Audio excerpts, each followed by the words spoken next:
Il a 80 ans. Il est toujours en tournée. Il dépasse encore des artistes 2 fois plus jeunes, et il continue à bâtir son empire. Mick Jagger n'est pas seulement le leader des Rolling Stones, il est une marque mondiale, un négociateur redoutable, et l'un des musiciens les plus riches de la planète. Entre tournées à 1 milliard de dollars, investissements immobiliers et projets cinématographiques discrets, Jagger a bâti une fortune qui dépasse largement la scène musicale. Alors, comment s'y est-il pris? Et à quoi ressemble vraiment sa vie en 2025? Plongeons dans la vie luxueuse et étonnamment stratégique de Mick Jagger. Au cœur de l'immense fortune de Jagger se trouve l'énorme machine qu'est les Rolling Stones. Un groupe qui n'a pas simplement surfé sur la vague de la British Invasion dans les années 60, mais qui est devenu l'un des actes musicaux les plus lucratifs et durables de l'histoire. Alors que beaucoup de leurs contemporains se sont éteints ou divisés, les Stones ont réalisé ce qu'aucun autre groupe de leur époque n'a vraiment réussi: se transformer en une entreprise mondiale, restant pertinent tout en faisant du rock une industrie à haute marge. Et au centre de cette machine, à la fois sur le plan artistique et financier, se trouve Mick Jagger. Ce qui distingue réellement les Rolling Stones, ce n'est pas seulement leur influence culturelle ou leur catalogue musical, c'est la manière dont ils ont redéfini l'économie du spectacle vivant. Leur tournée No Filter en 2018 a généré 117 millions de dollars en seulement 14 concerts, soit une moyenne incroyable de plus de 8 millions par spectacle. Entre 2012 et 2019, ils ont engrangé un total de 929 millions de dollars, faisant d'eux l'un des groupes les plus rentables de la décennie. Et ce n'étaient pas des tournées d'adieu, juste les dernières d'une longue série de circuits mondiaux ultra rentables.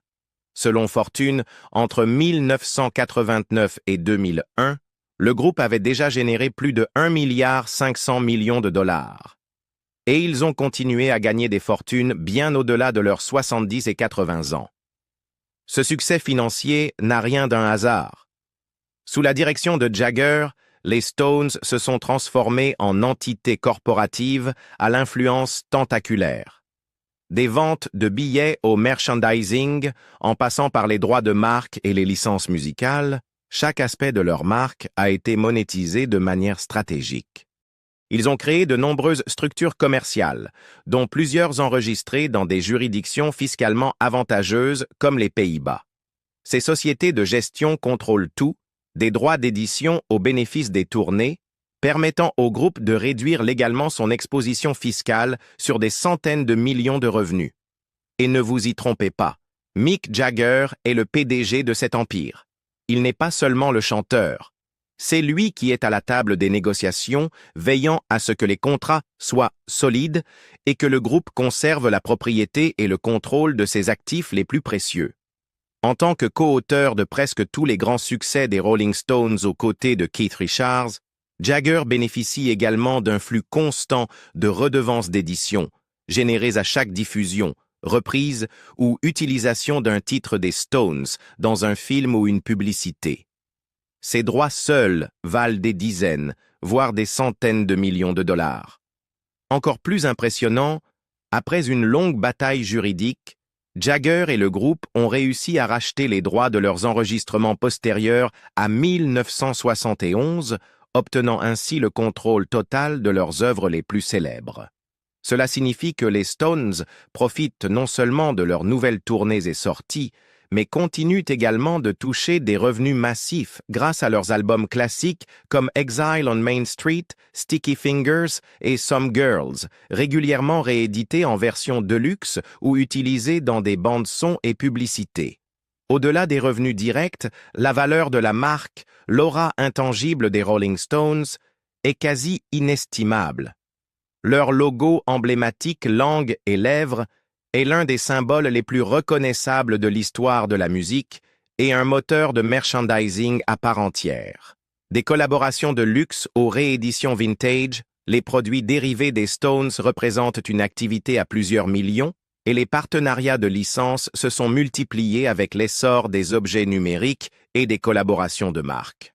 C'est cette fusion d'art et d'entreprise qui distingue la fortune de Jagger. Si les concerts apportent des cachets vertigineux, les ventes de disques restent une base solide de sa richesse. Avec plus de 200 millions d'albums vendus, le catalogue des Stones continue à générer des revenus à travers les ventes physiques, les téléchargements numériques et le streaming. Des albums comme Sticky Fingers, Exile on Main Street, Some Girls et Tattoo. Ils ne sont pas seulement des classiques, ce sont de véritables rentes. Rééditions, coffrets collector, éditions de luxe et licences pour films et publicités assurent un flux constant de revenus. Lorsqu'un morceau comme Painted Black est utilisé dans une superproduction hollywoodienne, une part de cette somme revient directement à Jagger. De plus, le groupe détient les droits de nombreux enregistrements et éditions post-70, ce qui signifie qu'une grande partie de chaque dollar dépensé sur leur musique ne va pas à une maison de disques, mais directement au groupe, et donc à Jagger. Même si sa carrière solo n'a jamais éclipsé celle des Stones, les projets personnels de Jagger lui ont tout de même rapporté plusieurs millions. Des albums comme She's the Boss, Wandering Spirit et Goddess in the Doorway n'ont pas été des blockbusters, mais se sont tout de même vendus à des centaines de milliers d'exemplaires, et sans groupe pour partager les bénéfices, les profits lui revenaient intégralement. Plus important encore, Mick Jagger a toujours eu le sens de la réinvention. En 2011, il a lancé Super Heavy, un supergroupe éclectique mêlant les genres avec Dave Stewart, Joss Stone, Damian Marley et A.R. Rahman. Ce projet relevait davantage de l'expérimentation créative que d'une manœuvre lucrative, mais il traduisait l'instinct de Jagger à rester dans l'air du temps, à prendre des risques et à explorer au-delà des Rolling Stones. En 2023, il est allé encore plus loin, en lançant sa propre ligne d'harmonicas en partenariat avec Wino Music et Lee Oscar.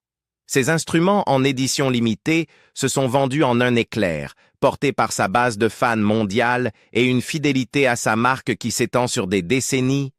Peu de gens savent que Mick Jagger s'est discrètement bâti une seconde carrière derrière la caméra, en tant que producteur de films. En 1995, il cofonde Jagged Films, une société de production qui devient son terrain d'expression créatif hors scène. Tandis que les Stones continuaient à remplir des stades, Jagger produisait des scénarios, finançait des longs métrages et lançait des projets à portée historique et culturelle. L'un des premiers succès de Jagged Films fut Enigma, un thriller sur la Seconde Guerre mondiale centré sur les décrypteurs de codes et l'espionnage. Le film ne bat pas de record au box-office, mais il révèle l'intérêt de Jagger pour un cinéma plus profond et intellectuel. La même année, la société sort Being Mick, un documentaire en coulisses qui offre aux fans un regard intime et inédit sur sa vie, loin de l'image de Jagger sur scène et entouré de cris. Dans les années qui suivent, Jagged Films produit The Woman, une réinvention moderne du classique de 1939, et Get On Up, le biopic salué par la critique sur James Brown, qui explore l'héritage complexe d'une autre icône musicale. Puis vient Vinyl, une série ambitieuse de HBO sur l'industrie musicale des années 70, que Jagger co-crée et produit en tant qu'exécutif. Même si la série ne dure qu'une saison, c'est un projet passion, reflétant sa compréhension intime du monde du rock et du chaos qui l'entoure. Ajoutez à cela le merchandising, les contrats d'endossement et les licences de propriété intellectuelle, et vous commencez à percevoir à quel point la fortune de Jagger est multifacette. Même à 80 ans, il ne se repose pas sur la nostalgie, il la monétise. Du merchandising personnalisé en concert aux exclusivités numériques et aux expériences NFT, Jagger a adopté le marketing moderne avec une agilité surprenante. Il est apparu dans des campagnes, a autorisé l'utilisation de son image et soutenu des produits avec parcimonie, toujours dans le ton, toujours rentable. Les investissements immobiliers de Mick Jagger sont discrets mais puissants. Il possède des biens de luxe à travers le monde, estimés à environ 250 millions de dollars. Au cœur de son portefeuille, des résidences de prestige à Londres et à New York, deux centres mondiaux de pouvoir et de culture. Il ne s'agit pas de simples pieds-à-terre. À Londres, il détient un manoir géorgien de 13 millions de dollars situé sur Richmond Hill, dans l'un des quartiers les plus verdoyants et exclusifs de la capitale.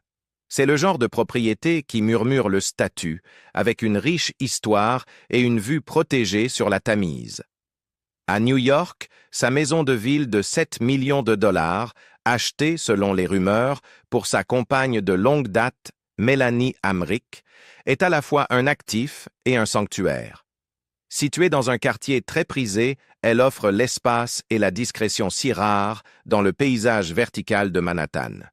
Bien que détenues à titre privé, ces propriétés sont gérées professionnellement et parfois utilisées par sa famille, ancrant ainsi sa fortune dans la transmission. Mais l'instinct immobilier de Jagger va bien au-delà des achats attendus. En 2020, en pleine pandémie, il surprend tout le monde en achetant une demeure de 1,98 million de dollars à Lakewood Ranch, en Floride, pour Hamrick et leur jeune fils. La maison de près de 530 mètres carrés, située sur un double terrain avec vue sur les lacs dans une résidence sécurisée, a été achetée via FaceTime, sans aucune annonce publique, jusqu'à ce que des fans découvrent le pot aux roses. La propriété, dotée d'un studio de ballet privé, de 3 balcons, d'une piscine au sel et d'un aménagement paysager conçu pour préserver l'intimité, a ensuite bénéficié de 300 000 $ de rénovation. Elle fut revendue 48 jours plus tard pour 3,25 millions de dollars. Au-delà du bénéfice impressionnant, cette opération révèle l'instinct de Jagger pour sécuriser l'espace, la tranquillité et le confort, sans surpayer. Cela montre aussi sa capacité à naviguer le marché comme un véritable investisseur, bien loin du cliché de la star achetant sur un coup de tête. Et puis, il y a la France, où Jagger possède sans doute sa résidence la plus romantique et historique. La Fourchette, un château du XVIe siècle situé dans la vallée de la Loire. Acquis en 1982 pour 2,2 millions de livres sterling, le domaine s'étend sur 20 hectares de jardins, de forêts et de campagnes françaises. Ancienne demeure de la noblesse française, notamment Étienne François, duc de Choiseul, ce lieu n'est pas destiné à l'ostentation. Pour Jagger, c'est un havre de paix, où il jardine, fait du vélo et se coupe de l'intensité de la vie en tournée. Aujourd'hui, la valeur de ce domaine a probablement été multipliée, mais pour Jagger, sa vraie richesse réside dans le mode de vie qu'il offre, enraciné dans la nature, la discrétion et la permanence. À l'extrême opposé du climat européen, Mick Jagger possède une propriété spectaculaire dans les Caraïbes, sur l'île ultra-exclusive de Mustique. Sur cette île privée de seulement 5,7 km², Jagger détient non pas une, mais 2 villas somptueuses, dont l'une est régulièrement louée aux ultra-riches pour des sommes comprises entre 30 000 et 50 000 $ par semaine. Sa résidence principale, la Villa Star Groves, est une propriété en bord de mer au design inspiré du Japon. Elle comprend 6 chambres, une piscine lagon, une salle de jeu, un salon multimédia, des quartiers pour le personnel et même un pavillon pour enfants. La seconde, Pelican Beach Villa, est légèrement plus modeste, mais tout aussi luxueuse. Elle s'adresse aux voyageurs d'élite en quête d'un isolement total. Ces maisons reflètent non seulement le goût de Jagger pour l'élégance intemporelle et la beauté naturelle, mais elles génèrent également un revenu passif stable tout en confirmant son statut dans la plus haute sphère de l'immobilier insulaire. Mais les Caraïbes ne sont pas son seul refuge.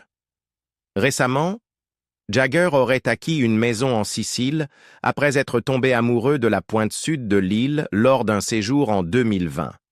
Située à Portopalo di Capo Passero, la propriété est en bord de mer, reculée et chargée de charme local.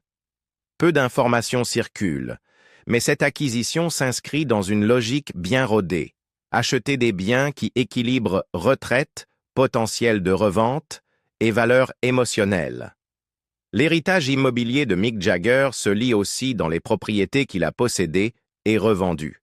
Dans les années 1970, il achète Star Groves, un manoir majestueux dans le Hampshire, alors qu'il était, selon ses propres mots, sous acide. La maison devient un studio d'enregistrement mythique pour les Stones, mais aussi pour The Who et Led Zeppelin. Jagger l'avait acheté pour seulement 55 000 livres et l'a revendue en 1979 pour 200 000 livres. Elle a ensuite appartenu à Rod Stewart, puis à un membre de la famille Sackler, et s'est vendue 15 millions de livres en 2012. Le profit n'était pas que financier, il était historique. Autre lieu emblématique, Harley House, un appartement dans le quartier Marylebone de Londres qu'il louait dans les années 60, au moment de l'ascension fulgurante des Stones. Ce logement, récemment mis en vente pour 5,5 millions de livres, a vu passer un défilé de célébrités et de conquêtes, dont Marianne Faithfull, et fut un épicentre bohème du nouveau gotha rock. Jagger aurait transformé l'espace avec une décoration audacieuse et organisé des fêtes restées dans les mémoires du bâtiment édouardien. Quand il s'agit d'argent, Mick Jagger ne l'affiche pas avec des flottes de Lamborghini dorées. Son goût en matière d'automobile reflète, comme sa musique, une élégance intemporelle, un raffinement précis et une passion pour l'ingénierie. Sa collection est estimée entre 1,5 et 1,7 million de dollars. La pièce la plus précieuse de son garage est sans conteste son Aston Martin DB6 Volante, icône britannique des années 60. Ultra rare, moins de 140 exemplaires produits, et associé à des légendes comme Paul McCartney ou le prince Charles, cette décapotable est l'une des plus convoitées du marché. Son modèle bleu nuit, acheté à l'apogée de sa gloire, a gagné en prestige avec le temps, y compris après un accrochage fameux avec la comtesse de Carlisle. Aujourd'hui, ce type de modèle peut atteindre entre 900 000 et 1 million de dollars, voire plus avec l'histoire de Jagger attachée. Son Ford Galaxy 500 XL. Convertible, bien que moins onéreux, est un trésor personnel. Acquis au début des années 60 pour se récompenser de ses débuts fulgurants, il incarne la liberté et le succès. Sur le marché actuel, selon son état, il vaut entre 30 000 et 50 000 dollars, mais sa valeur grimperait en flèche en cas de vente aux enchères liée à Jagger. Un rocker sans Rolls-Royce? Impossible. Sa Silver Cloud 3 est un clin d'œil à la tradition britannique. Autrefois abordable, ce modèle est désormais coté entre 150 000 et 250 000 dollars, et bien plus avec une provenance de célébrité. Jagger possède aussi une Mercedes-Benz S-Class S550, symbole de luxe moderne. À sa sortie, elle coûtait environ 96 000 dollars. Aujourd'hui, une version bien entretenue se revend entre 50 000 et 70 000 dollars. Et bien sûr, un collectionneur sérieux se doit d'avoir une Ferrari. La Ferrari 400i de Jagger, achetée en 1983 avec Keith Richards et Bill Wyman, a longtemps été sous-estimée. Désormais prisée, elle vaut entre 70 000 et 120 000 dollars, avec un supplément inévitable pour l'exemplaire de Jagger. Ce qui frappe, ce n'est pas seulement combien gagne Mick Jagger, mais comment il gère sa fortune. Là où tant de rockstars de son époque se sont effondrés financièrement, Jagger est resté impeccable. Aucune faillite, aucun scandale ruineux. Des relations très médiatisées? Oui, mais aussi une rigueur budgétaire, un sens aigu des affaires et un empire construit avec méthode. En 2019, Forbes plaçait les Rolling Stones parmi les artistes les mieux payés avec 41 millions de dollars de revenus malgré les concerts reportés à cause de son opération du cœur. Même ses revers sont temporaires. Son retour sur scène a été acclamé comme un symbole de résilience. À 81 ans, Mick Jagger a surpris le monde. Il est de nouveau fiancé. Le leader des Rolling Stones est discrètement engagé à Melanie Hamrick, 37 ans depuis plus de 2 ans. L'ancienne ballerine a confirmé leur fiançailles en 2025, déclarant simplement « Nous sommes fiancés depuis 2 ou 3 ans. Peut-être qu'un jour nous nous marierons. Peut-être pas. Nous sommes tellement heureux dans notre vie actuelle que j'aurais peur de changer quoi que ce soit. » Et voilà qu'un des plus célèbres célibataires du rock, celui qui affirmait autrefois « Je ne suis pas fait pour le mariage », s'installe avec une bague de fiançailles, un fils et une femme qui se moquent éperdument de leurs 44 ans de différence d'âge. Mais avant Mélanie, il y eut toutes les autres. Le passé amoureux de Mick Jagger est aussi mythique que sa musique. Il ne s'est pas contenté d'imposer son style sur scène, il a redéfini le terme de séducteur dans le monde du rock. Dans les années 60, il y eut Chrissy Shrimpton, le mannequin de la scène Swinging London, qui inspira certains des tout premiers hymnes de chagrin d'amour des Stones. Puis vint Marianne Faithfull, la muse bohème qui endura drogue, fausses couches et chaos médiatique à ses côtés. Leur rupture en 1970 aurait bien pu nourrir Wild Horses. Ensuite arriva Marsha Hunt, qui donna naissance au premier enfant de Jagger, Caris, et intenta plus tard un procès en paternité qui fit les gros titres pendant des années. Puis, le mariage rock ultime, Bianca Jagger. Ils se sont mariés en 1971 et elle lui donna son deuxième enfant, Jade. Mais la relation se désagrégea dans un climat d'infidélité et d'intrusion médiatique. Bianca déclara plus tard « Mon mariage s'est terminé le jour du mariage ». Quand Jagger rencontra Jerry Hall en 1977, elle était fiancée à Brian Ferry. Il la conquit, eut 4 enfants avec elle et vécut une saga glamour et mouvementée sur 2 décennies. Mais, là encore, la fin fut chaotique. Hall découvrit que Jagger avait mis enceinte la mannequin Luciana Morad. Leur mariage, annulé. Leur lien, fracturé mais civilisé. Il continua à fréquenter des femmes plus jeunes, Sophie Dahl, Carla Bruni, et entama une longue relation, apparemment stable, avec la styliste Lorraine Scott. Son suicide tragique, en 2014, bouleversa Jagger. Il l'appelait sa compagne et meilleure amie. Et sa mort laissa une cicatrice qu'aucun tabloïd ne put embellir. Et puis, Mélanie Hamrick. Le calme après la tempête.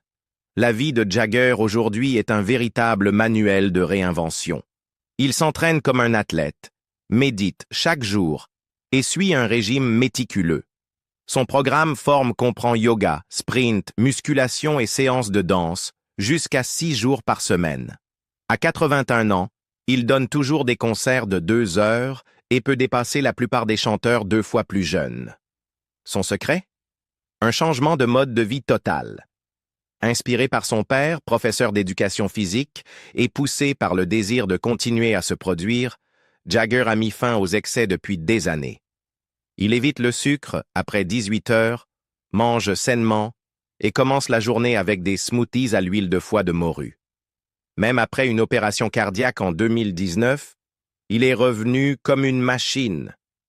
Il faisait en sorte qu'on entende chaque caisse claire, chaque guitare sur l'album, a déclaré le producteur Andrew Watt à propos des sessions de Acne Diamonds. C'est le chanteur le plus travailleur que j'ai jamais rencontré. Et côté famille, il est étonnamment présent. Avec Devro, son plus jeune enfant, Jagger dit qu'il découvre une nouvelle approche de la parentalité. Plus lente, plus patiente. On perd un peu la main, plaisante-t-il. Mais c'est agréable d'avoir des enfants à tout âge. Hamrick le décrit comme un père fantastique, allant jusqu'à dire qu'elle reçoit plus de soutien de Jagger que certaines de ses amies n'en ont de leur mari. Et bien qu'elle ne pousse pas pour un mariage, leur lien semble plus fort que n'importe quelle cérémonie. « Je me fiche de ce que les gens pensent de notre différence d'âge », a-t-elle déclaré à Paris Match. « Suis-je heureuse? Oui. Lui aussi? Oui, c'est tout ce qui compte. » Dans une décision qui a choqué fans, critiques et même certains de ses pairs, Jagger a récemment confié au Wall Street Journal qu'il ne comptait pas léguer son immense fortune à ses 8 enfants. Sa raison? Brutalement simple. Les enfants n'ont pas besoin de 500 millions de dollars pour bien vivre. Allons. À la place, Jagger a laissé entendre qu'il souhaitait donner cet argent à des œuvres caritatives, déclarant « Peut-être qu'on peut faire un peu de bien dans le monde ». C'est une déclaration qui a fait des vagues dans le monde de la musique et déclenché un débat passionné sur la parentalité, le privilège et ce que nous devons à la génération suivante. Pour Jagger, cette décision semble ancrée dans un principe, pas dans du ressentiment. Contrairement à certaines légendes du rock qui ont pris des décisions similaires par amertume, Jagger semble, osons le dire, philosophique. Pour lui, l'argent n'est pas la récompense. Vivre, travailler, créer, voilà les vraies récompenses. Et il semble vouloir que ses enfants trouvent du sens de la même façon. Par le travail, pas par l'héritage. Jagger est aussi, notoirement, peu sentimental. Il est aiguisé, discret, stratégique. Sa vision a toujours été plus entrepreneuriale que nostalgique, et son approche de l'héritage n'y fait pas exception. On peut maintenant gérer un business posthume, a-t-il déclaré au WSJ, en référence au concert virtuel d'ABBA. La technologie a vraiment évolué. Traduction? Jagger pense à l'impact à long terme, pas au confort familial. Ce qui l'intéresse, c'est l'héritage public, l'art, la musique, l'innovation, pas les dynasties privées. Les réactions en ligne aux propos de Jagger furent rapides et polarisées. Certains l'ont salué pour avoir promu l'autonomie, d'autres l'ont trouvé cruel. Un commentaire disait « Après toutes ces frasques et son incapacité à offrir une enfance normale à ses enfants, la moindre des choses serait de leur laisser l'argent. » Un autre a ajouté « C'est du narcissisme malin en action. » Mais d'autres l'ont défendu. Il les a élevés, soutenus, leur a donné un avantage. « Ce n'est pas suffisant », a répondu un utilisateur. Peut-être que le vrai cadeau, c'est justement de ne pas les laisser dépendre éternellement de son nom. Il y a aussi une vérité inconfortable derrière la critique. La société s'attend à ce que la richesse soit transmise. Surtout autant de richesse. Nous sommes culturellement conditionnés à voir l'héritage comme le dernier acte d'amour parental. Rompre cette attente, même en tant qu'icône mondiale, c'est s'exposer au jugement. Mais Jagger n'a jamais suivi les règles. Peut-être qu'on peut faire un peu de bien dans le monde. Ces mots n'ont pas été prononcés à la légère. La suggestion de Jagger de donner sa fortune à des causes reflète un changement plus profond dans sa manière de voir sa richesse. Non plus comme un héritage familial, mais comme une responsabilité globale. Il vit peut-être comme un milliardaire, mais il est discipliné, concentré et, osons le dire, humble quant à ce que l'argent peut réellement accomplir. Il ne vit plus pour les fêtes extravagantes ou les excès d'ego. Il vit pour la scène, pour sa forme physique, pour l'euphorie créative. Sur Instagram, on le voit randonner en Italie, regarder du cricket, visiter des musées. Pas de yacht, pas de soirée sertie de diamants. Il est aujourd'hui bien plus moine que magnate. Et si son argent peut servir à autre chose qu'au luxe privé, il est totalement pour. C'est la question qui revient sans cesse. Que penseront ses enfants? Honnêtement, ils ne seront probablement pas choqués. La plupart des enfants de Jagger sont déjà riches par eux-mêmes. Jade est designer. Elizabeth et Georgia May sont mannequins à succès. James est acteur et musicien. Gabriel est journaliste. Lucas, aujourd'hui dans la vingtaine, travaille dans les médias. Caris œuvre dans le cinéma. Tous ont vécu dans le confort, le soutien et l'accès. Et n'oublions pas, il n'a jamais dit qu'il ne leur laisserait rien. Il a seulement dit qu'il n'avait pas besoin d'un demi-milliard. Recevront-ils des fonds, des biens, un soutien privé non lié au catalogue? Presque certainement. Mais l'idée que l'entière fortune posthume de Jagger doive financer une nouvelle génération de mondains, c'est cela qu'il rejette. Alors, derrière son assurance intemporelle et ses hymnes de stade, Mick Jagger est la preuve vivante que le rock peut vieillir comme un grand cru. Surtout quand il est accompagné de décisions avisées, de biens immobiliers mondiaux et de quelques Aston Martin vintage.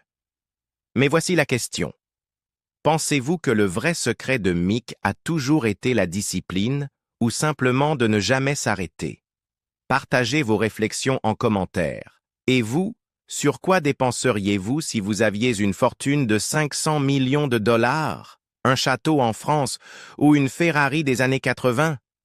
Likez si vous avez appris quelque chose et partagez si vous pensez que Jagger reste le modèle ultime pour vivre une vie de légende.